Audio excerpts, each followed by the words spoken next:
اور اس مستشرقین پر مطالعے کے لیے جو بہترین کتاب ہے وہ حضرت مفتی تقی صاحب دامت برکاتہم کے علوم القرآن میں دیکھیں آپ، وہاں مستشرقین کے اعتراضات کے ذکر آئے گا، وہاں پڑھو آپ۔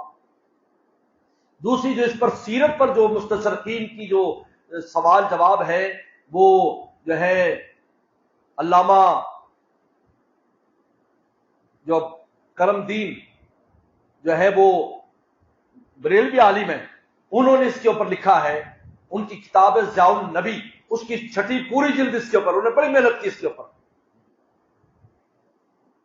انہوں نے اس پر بڑی محنت کی، اور پوری اس پر سیرت کے اوپر کیا کیا رسول اللہ پر اعتراض، ان میں یہ بھی اعتراضات ہیں کہ کعب اشرف جو تھا یہ معاہد تھا تو قتل کرایا گیا، معاہد کو قتل کرایا، لیکن یہ جو باتیں میں نے پیش کی ہیں یہ معاہد نہیں، یہ محارب ہے، جب محارب ہے تو محارب کو قتل کیا جائے گا، پھر منصب نبی فقتلوہ اس کے تحت بھی یہ قتل میں آتا ہے۔ تو پیغمبر سلام جب غیرت کا مسئلہ ہے ازواج مطہرات اور خواتین کا، تو آپ نے فرمایا کون ہے جو مجھے راحت پہنچائے گا، تو محمد بن مسلمہ رضی اللہ عنہ، صحابہ کرام میں یہ وہ صحابی جو گوریلا کارروائیوں کے ماہر ہیں، گوریلا جنگ کا ماہر ہے محمد بن مسلمہ، کھڑے ہو گئے، حضرت میں یہ اوسی ہیں، میں پہنچاؤں گا، آپ مجھے اجازت دیں میں جو چاہے بات کروں، انہوں نے کہا تجھے اجازت ہے۔ یہ اس کا رضائی بھائی بھی ہے، کعب اشرف کے رضائی بھائی بھی، ابو نائلہ، اور یہ 2 صحابی کعب دونوں نے منصوبہ بنایا، دونوں اوسی ہیں، اور 3 اور اوسی لیے، 5 اوسی صحابہ ہیں۔ یہ گئے، دن کے وقت گئے، اوس والے اس کے پاس گئے اور جا کر کہا کعب اشرف سے، یار ہمیں گندم، ہمیں کھجور چاہیے 25 من یا 50 من، اس لیے کہ یہ ہم سے صدقہ مانگتا ہے، گول مول بات کی، ہم سے صدقہ مانگتا ہے۔ انہوں نے کہا ابھی تو تم بہت کچھ دیکھو گے، ابھی کیا دیکھا ہے تم نے؟ اب وہ یہودی تھا نا، حالانکہ رضائی بھائی ہے، اور 25 من 50 من کھجور کوئی کچھ بھی نہیں ہے، وہاں تو گدھے اور گھوڑے بھی کھجور کھاتے تھے، بکریاں بھی کھجور کھاتی تھی، لیکن یہ کنجوس ہے نا، انہوں نے کہا یار پھر قرضہ دے دو، کہا نہیں رہن رکھواؤ، انہوں نے کیا رہن رکھوایا، کہا اپنی بیویاں، خبیث، انہوں نے کہا بیویاں؟ اب صحابہ پورا منصوبہ بنا کر گئے تھے کیونکہ ان کو پتا تھا اس کی طبیعت کا، انہوں نے کہا تو اتنا خوبصورت ہے، ہماری بیویاں تو اس پہ عاشق ہو جائیں گی تو پھر ہمارے کام کی نہیں رہیں گی۔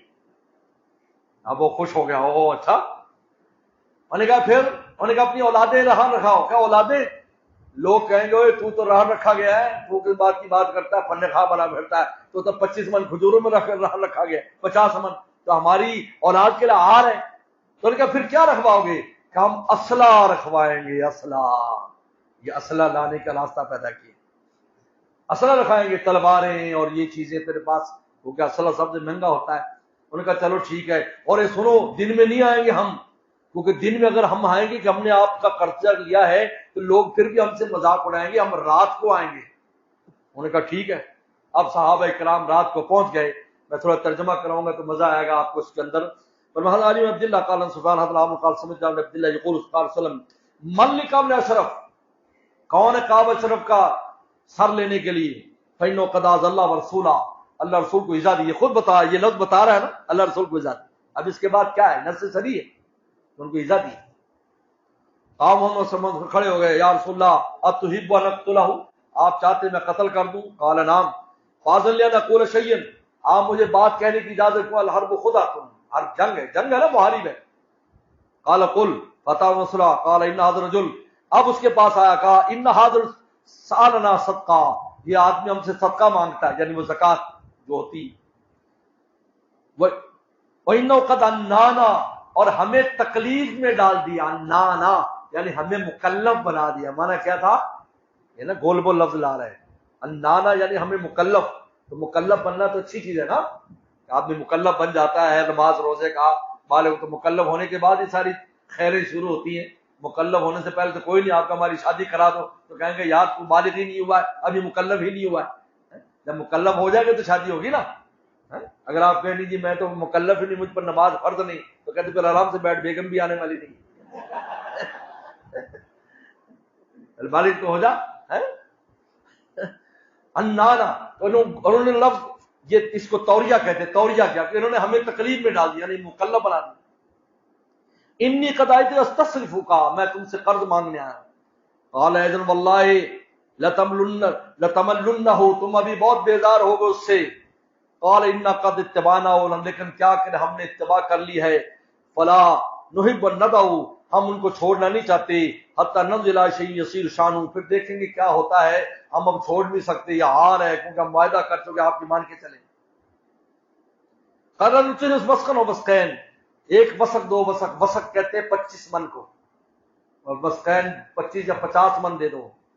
حدثنا غیر مرہ قال من وسق وسقین قلت فی وسق وسقین، دو طرح روایت، اور فی وسق وسقین قال نام ارہنونی، رہن رکھواؤ۔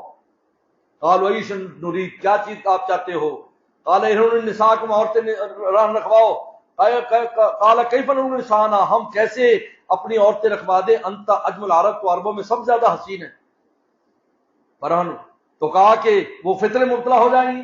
فرہن ابنا کو، اپنے بچے رہن رکھواؤ۔ قال کیف نرہن ابنانا، ہم بچے کیسے رہن رکھوائیں؟ فیسب احدکم، کو ان کو گالی دے گا، کہے گا روہی نے وسق وسقین، تو ایک دو وسق میں رہن رکھا گیا اور کہاں پلے کہاں بنتا ہے۔ وَلَكِنَّا نَرْهَنُكَ اللَّامَةَ، ہم اسرہ رکھوائیں گے، لاما اسلح کی، لاما اسلح کہتے ہیں یعنی صلاح۔ حضرت سفیان نے اس کی شرح کر دی حدیث کی، لغت الحدیث صلاح۔ فبعد ان یاتی، کہا کہ ہم آئیں گے لیکن جاؤ لیل رات کو۔ وماؤ ابو نائل، ان کے ساتھ ایک ابو نائلہ تھے، وہ قابل رسول رضی رضائی بھائی تھے، قابل اشرف کے، یہ بھی رضائی بھائی ہیں، محمد مسلمہ، اور 3 صحابہ اور ہیں جن میں ایک ابو سنام لکھا ہے، ایک حارث ہے، اور ایک اور ہے، 3 اور 5 صحابہ ہیں۔ فدان الحسن پر نظر لی، ان کو نے کہا تھا کہ میرے قلعے میں آ جانا، کیونکہ پہلے دن میں وعدہ کر گئے تھے تو چوکیدار وغیرہ یہ وہ تھے، انہوں نے جانے دیا، قلعے میں چلے گئے۔ قبر رسول کا قلعہ آج بھی موجود ہے، آج بھی موجود ہے، میں کئی دفعہ جا کر دیکھ چکا ہوں، وہاں لکھا بھی ہوا ہے قبر اشرف کا قلعہ، تو اس سے پتہ چلتا ہے وہ کس قسم کا قلعہ تھا۔ اگرچہ وہ گر چکا ہے اس کی چھتیں، لیکن قلعہ آج بھی موجود ہے۔ آپ کبھی جائیں مسجد قباء، تو مسجد قباء سے پیچھے تقریباً 3-4 کلومیٹر پیچھے جائیں گے تو وہاں کعبہ اشرف کا، تو وہاں پر باقاعدہ بورڈ لگا ہوا ہے یہ، اس سے آپ دیکھیں گے صحابہ کتنی دور گئے، قریب جگہ نہیں ہے، 3 میل تو صرف یہ ہے قباء ہے، اور پھر آگے 3-4 میل ہے، وہاں پر گئے رات کے وقت میں۔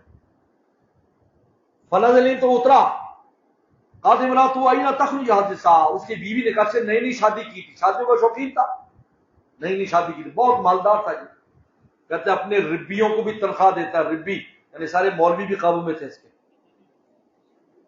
کیونکہ ان کے مولویوں کو ربی کہتے ہیں، ربیون قصید، یہودیوں کے ربی کہلاتا ہے، اور عیسائیوں کا راہب کہلاتا ہے، اور ہمارے علماء کہلاتے ہیں، مولوی صاحب، مولی صاحب، ہمارے استاد مولانا مصباح اللہ شاہ صاحب رحمۃ اللہ علیہ ہمیں تحویل پڑھاتے تھے، جو بھی کچھ نالائقی کرتا ہوں مولی صاحب، تو مولی صاحب کیا کر رہے ہوتے، اور جو کوئی صاحب زیادہ ہوتا، کسی مولوی کا پتر نالائق ہوتا، مولوی گدھا، اسے کہتے ہیں مولوی گدھا۔ فقال امرأۃ أين تخلو هذه الساعة، کیا آپ کہاں جا رہے ہو تم اس وقت؟ قال انه محمد اخي ابو نائلہ، کہ یہ محمد مسلم اور میرے بھائی ابو نائلہ آئے ہیں۔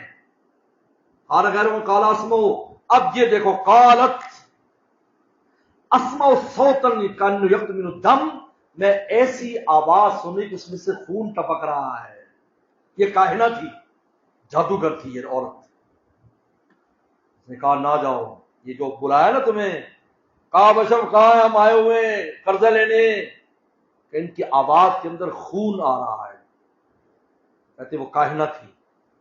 اچھا عربوں میں عجیب ہے، بعض پیدائشی کاہن ہوتے تھے، پیدائشی کاہن، اور بعض جو ہے قصبی کاہن ہوتے تھے، بعض پیدائشی کاہن، بہت کہانت تھی عربوں میں، ہمیں ایسے دیکھ کر فوراً جو ہے وہ جائزہ دے دیتے تھے، یہ ہونے والا ہے، یہ کرنے والا، اور بعض جو ہے وہ قصبی ہوتے تو جنات آتے تھے ان کے پاس، تو یہ بھی کاہنہ تھی۔ انہیں کہا کہاں جا رہا ہے؟ اخی محمد سلمہ ورضی ابو نائلہ، کہا یہ میرا بھائی محمد سلمہ اور میرا رضائی بھائی ابو نائلہ ہے۔ ان الکریم لو دعی لا تام بلیل، کہ کریم کو اگر رات کو بلایا جائے، تام بلیل، رات کو نیزے بازی کے لیے لاجابہ، تو تب بھی اس کو جانا چاہیے، یہ تو میرے بھائی ہے، یہ لڑنے کے لیے تھوڑی آئے۔ علیہ السلام رجلین اس میں داخل ہوئے دو آدمی ساتھ تھے تینوں سے سما عمر قالم جا ما رجلین قال جا ما جا قالم قال وہ اب سے جبر حرف بن اوس عباد بن شجیع تین نام آ گئے تو کل 5 ہو گئے یہ 3 نام قال عمر جا ما رجلین قال جا ما جانی کہا کہ اب طریقہ بتایا قتل کرنے کا کہ جب میرے پاس آئے گا میں اس کا سر سونگوں گا کیونکہ یہ لوگ سر میں خوشبو لگاتے تھے جب بڑی خوشبو آ رہی پھر تم سب کو سونگاؤں گا پھر آخری بار جب سونگوں گا تو اس کے بال کیونکہ بڑے بال رکھے تو میں بال پکڑ لوں گا بس اس کے بعد گردن پر تم نے تلوار مارنی ہے تو کہا کہ فإنی قائل بشارہ میں اس کے بالوں کا اشارہ کروں گا اشم اس کو سونگوں گا فیضا رئیتمون استمکنت من راسی جب دیکھو میں نے سر پکڑ لیا فدونکم فضلت بس اس کو گردن مار دینا قال من قال ثم اشمکم پھر تمہیں سونگاؤں گا فنظ متوشحا اب آیا تو ایسے اس نے چادر لٹکائی طیب اور بڑی خوشبو اس میں سے آ رہی تھی کالا مالک جو کر رہی ہے نطیب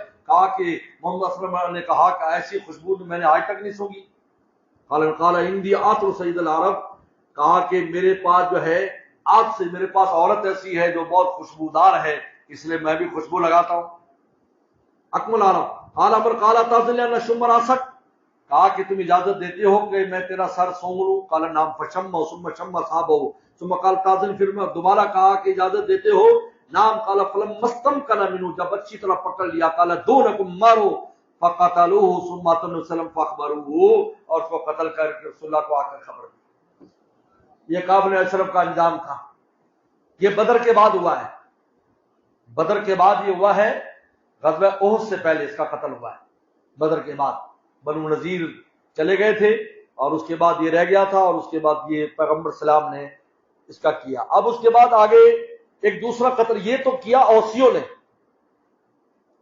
اب خزرجی کے ہم کیوں پیچھے رہے کہتے خزرجی اور اوسی کل فہلین یہ نر جو نا وہ بیلوں کی طرح لڑتے تھے رسول اللہ کی خدمت میں کرتا ہم پہلے کریں گے ہم پہلے کریں گے جیسے تم بھاگتے ہو استادوں کی خدمت سے ایسے وہ لڑا کرتے تھے کہ ہم خدمت کریں گے ہم خدمت کریں گے آج کل تو پیر صاحب کی بھی خدمت نہیں کرتے ایک پیر صاحب کے ساتھ مرید گئے پیر صاحب بہت تھکا ہوا ہے یار پہ لکڑیاں جمع کر لو انہوں نے کہا پیر جی آپ ہی کر لو پیر صاحب لکڑیاں جمع کی آگ جلائی روٹی پکائی انہوں نے کہا پیر صاحب نے کہا روٹی تو کھا لو کہ اب تو باقی پیر صاحب شرم آتی ہے کہ روٹی بھی نہ کھائیں آپ کے ساتھ تو کل فہلین اب خزرجیوں نے کہا کہ ہم بھی کوئی ایسا کارنامہ انجام دے جو اوسیوں نے دے دیا تو ان کو پیغمبر سلام نے ان کے ذمے اس کا جو ماموں تھا سلام بن ابی الحقیق کیونکہ اس کی بیٹی عقیلہ بنت ابی الحقیق وہ اس کی ماں ہے کعب اشرف کی تو عقیلہ کا جو بھائی ہے یہ ہے وہ ابو رافع عبداللہ میں کوئی سلام لفظ بھی آتا ہے تو ابو الحقیق یہ سلام جو ہے یہ ماموں ہے کعب بن اشرف کا سمجھ آ گیا ماموں کیونکہ اس کی بہن جو ہے نا وہ اشرف کے گھر تھی اس کی ماں ہے اب امام زہری یہ کہتے ہیں کہ یہ واقعہ بھی احد سے پہلے پیش آیا ہے اس لیے امام بخاری یہاں لائے لیکن دوسرے جو ائمہ وہ ہیں سیرت محمد اسحاق وہ کہتے ہیں کہ نہیں یہ خندق کے بعد ہوا ہے اور اس کے قتل کرنے کی وجہ خندق تھی کیونکہ خندق میں پوری فوجوں کو اور احزاب کو لانے والا ابھارنے والا یہ یہودی تھا اور یہ وہ تھا جو بنو نذیر کو جب نکالا تھا تو اس میں 3 یہودی خیبر چلے گئے تھے باقی شام چلے گئے تھے 3 سردار جن میں کنانا تھا حضرت صفیہ کا شوہر جس میں حیی بن اخطب تھا جس نے سلام بن ابی الحقیق تھا یہ تینوں خیبر چلے گئے تو خیبر جا کر انہیں بس نہیں کی حالانکہ ابھی ان کو جلا وطن کیا ہے بڑی مشکل سے جان بخشی ان نے وہاں سازش شروع کی اور پورے عرب کو یعنی پہلے تو قریش والوں کو اس کے بعد نجد والوں کو یہ حجاز والے تھے نجد والوں کو مارا جس کی وجہ سے خندق کے اندر 10,000 سے بڑی فوج بن کر آئی تو اس چونکہ غزوہ خندق کے اندر اس نے کردار ادا کیا تھا اس نے پیغمبر سلام نے خندق کے بعد اس کا قتل کرایا لیکن امام زہری یہ کہتے ہیں تو امام میں نے بتایا امام بخاری دونوں چیزوں کو سامنے رکھتا ہے امام زہری کو سامنے رکھ کر پہلے لے آئے اس واقعے کو اور ابن اسحاق کا قول بھی نقل کر دیا ہے کہ یہ خندق کے بعد ہے امام بخاری کا طرز آپ میں نے پہلے سمجھا دیا کہ امام بخاری دونوں طرح کی باتیں لے کر چلتا ہے، لیکن اس کی ترجیح وہ ہوتی ہے جو اس کی سنی ہوتی ہے۔ سنی البخاری ہوا ترجیح البخاری۔ لہذا اس سے معلوم ہوتا ہے کہ امام بخاری بھی اس بات کا قائل ہے کہ خندق سے پہلے یہ جو ہے قتل ہوا ہے، غزوہ احد سے پہلے قتل ہوا ہے، اس لیے یہاں پر اس کو لے کر آئے۔ اب دیکھیے، یقال السلام ابن حقیق کانا خیبر بخیبر، کہتے خیبر میں تھا۔ یقال لو فی حصن لہو بارض الحجاز، کہا کہ نہیں حجاز کے ایک حصن میں تھا۔ قال زوری و بعد قبل اشرف، زوری کہتے قابل اشرف کے بعد یہ قتل ہوا ہے، اس لیے امام بخاری لائیں۔ اب یہاں پر دو باتیں آئی، خیبر اور حجاز۔ بعض لوگوں نے اور بات کی ہے کہ یہ کہاں تھا، خیبر تھا یا حجاز میں تھا، لیکن اصل بات یہ ہے کہ اس کے دو قلعے تھے، ایک قلعہ مکہ کے قریب تھا اور ایک خیبر میں۔ جب سردیاں ہوتی تو مکے والے قلعے میں چلا جاتا کیونکہ وہاں سردی نہیں ہوتی، اور جب گرمی ہوتی تو پھر مکہ کو چھوڑ کر خیبر والے قلعے میں آ جاتا، کیونکہ یہ شام کی طرف ہے تو اس میں جو ہے بنسبت مدینہ شریف کے اور مکہ شریف کے ٹمپریچر کم ہوتا ہے۔ یہ دو قلعے تھے۔ تو حضرات صحابہ اکرام یہ کہیں بھی گئے ہیں، بہرحال خیبر میں گئے ہیں یا حجاز میں، راضی یہ ہے کہ حجاز والے قلعے میں مارا ہے اس کو، کیونکہ وہ اکیلا قلعے میں رہتا تھا، کیونکہ خیبر میں تو بہت قلعے تھے، 7 قلعے تھے، تو یہ وہاں اس قلعے میں جب تھا اس وقت مارا۔ اور اس میں جو سردار ہیں ان صحابہ اکرام کے، یہ خزرجی صحابی انس النصر قال ابن جاہن آدم قال ابن ابی زید النبی نبی صلی اللہ علیہ وسلم قال ابو سلم رات ابی رافع فدخل عبداللہ بن عتیق بیت الليل ونام فقتلوا۔ یہ عبداللہ بن عتیق ہے، یعنی عبداللہ بن عتیق جو ہے وہ صحابی ہیں۔ اچھا عبداللہ بن عتیق چلے گا، اب دو واقعے آ رہے ہیں، سنو اس کو۔ ایک واقعہ تو یہ آتا ہے کہ عبداللہ بن عتیق جو ہے وہ شام کو جب شام ہونے لگی تو اس چوکیدار سے باتیں کی اور اندر داخل ہو گئے، چلے گئے، اور وہ جو چابیاں تھی سب سے پہلے چابیاں قابو کیونکہ انہوں نے اندر سے تالا لگا دیا تھا۔ اور ایک روایت میں آتا ہے کہ ان کا کوئی گدھا گم ہو گیا تھا تو وہ باہر نکلے دروازہ کھول کر، تو یہ بھی ان میں شامل ہو گیا اور ایسے بیٹھ گئے جیسے پیشاب کرتے ہیں، اور پیشاب کرنے کے لیے اس نے اپنے اوپر چادر لے لی جیسے پٹھان حضرات کرتے ہیں۔ پنجاب والے تو دھوتی بھی اوپر اٹھا لیتے ہیں نا، اس میں اور رواج ہے، پٹھان ہے وہ اپنے اوپر چادر ڈال لیتا ہے، اور طریقہ اپنے انداز طریقہ ہے، وہ پوری چادر۔ تو اس نے کیوں چھپایا؟ اس لیے کہ عرب لوگ ہاتھ پاؤں دیکھ کر بھی اندازہ کر لیتے تھے کہ یہ آدمی ہمارا نہیں ہے، انہیں اپنے آپ کو چھپایا۔ تو پھر اس نے چوکیدار نے کہا اللہ کے بندے جلدی کر، میں دروازہ بند کر رہا ہوں، آنا ہے تو اندر آ جا۔ تو یہ پھر اندر چلے گئے، اندر جانے کے بعد گدھوں کا استبل تھا اس میں چھپ گئے، اور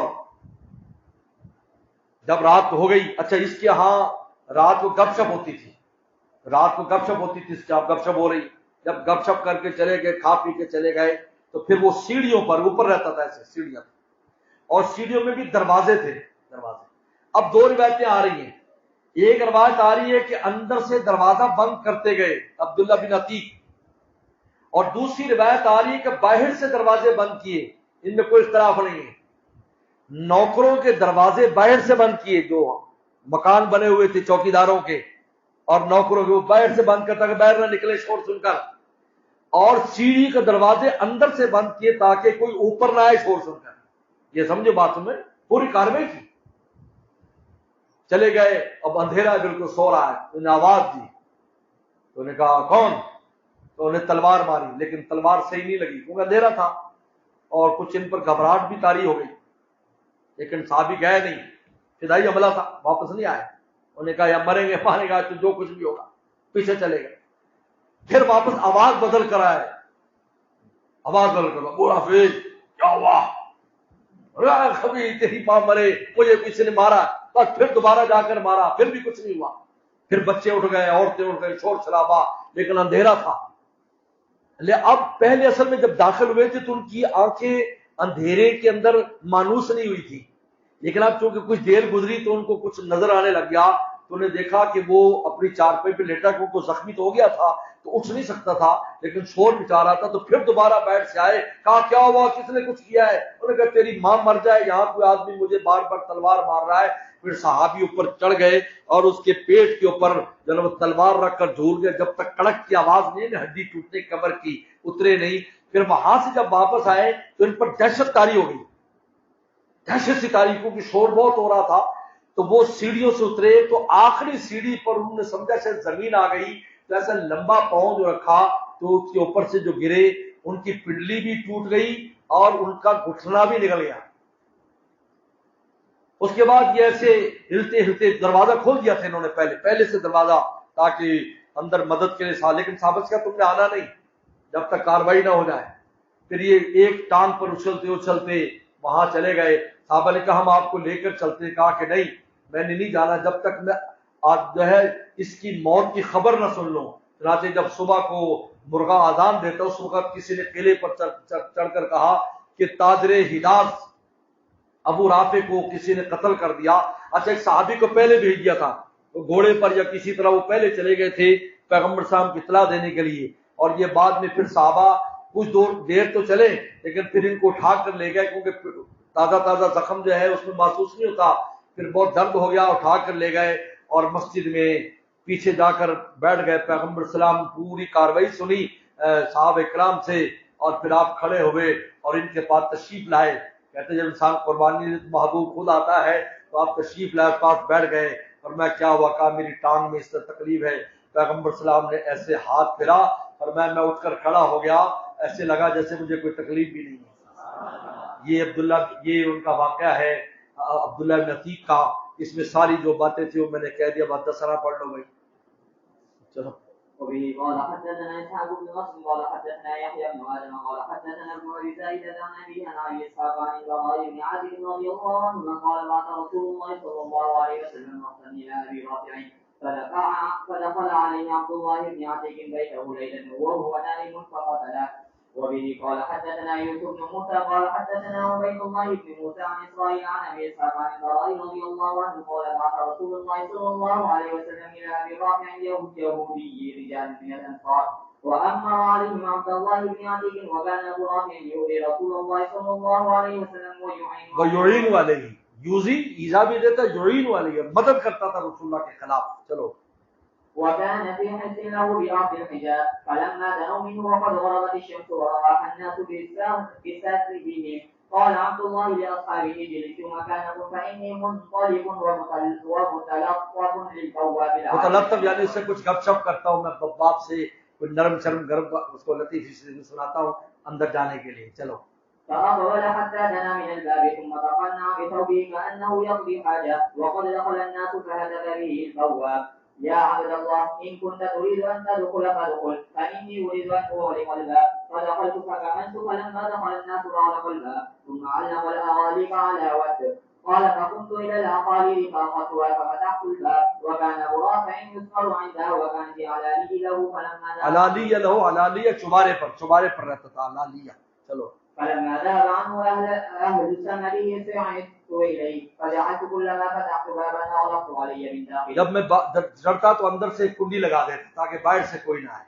یہ فقلت ان القوم لو نذروا بھی عالموا بھی، اگر لوگوں کو میرا پتہ بھی چل جائے گا لم يخل مجھ تک نہیں آئیں گی، حد تک تو جب تک قتل نہیں کروں آئیں گے نہیں، قتل ہونے کے بعد آ جائے پرواہ نہیں، لیکن قتل تک میرے پاس کوئی نہ آئے۔ یہ یعنی مرنے کے لیے گئے تھے کہ میں اپنی جان، لیکن اس کو مارنے سے پہلے میں نے نہیں مرنا۔ یہ اللہ نے جان بھی بچا دی، زخم بھی ٹھیک ہو گیا، بہت چلو۔